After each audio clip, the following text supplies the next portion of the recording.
Again, let me remind you that geometry is a very organized and logical subject. Because of this, the guiding light for solving geometry problems rely on definitions, postulates, and theorems. Definitions are, for example, what we use for explaining things.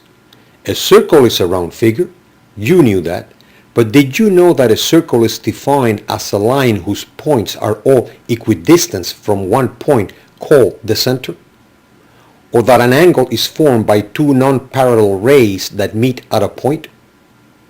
These are called definitions. And although you may find it silly to be that precise in a definition, please always remember that that is the nature of geometry. Let's go to postulates. A postulate in geometry is a premise that cannot be argued.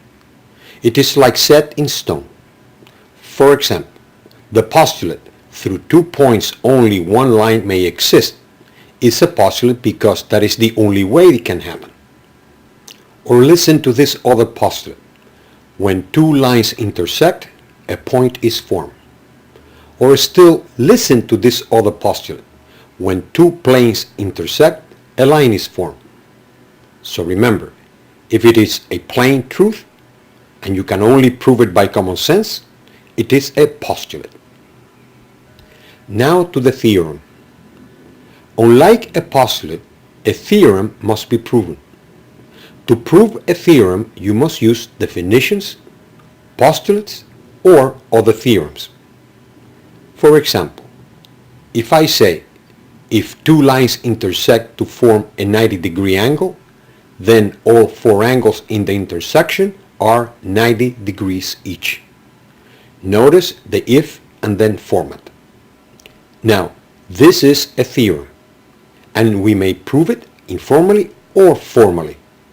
I will prove it informally this time, because I haven't introduced formal proofs yet. Okay, remember that to prove something in geometry, you have to be logical and make sense. First, we have to say, okay, I know that by definition, a circle contains 360 degrees. That you know from earlier courses. I will not go now into why a circle has 360 degrees because it is a historical question beyond this course. So, if a circle has 360 degrees, a line has then 180 degrees. Why? Because a line is what you get by cutting a circle in 2. And half of 360 is 180.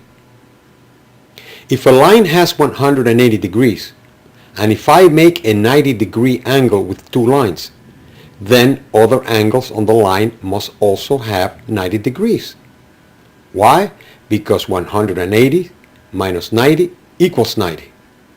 Now, if we apply the same logic to the other 2 angles, where a line is cut by another line making a 90-degree angle, then the next angle is also 90. And so is the 4th angle.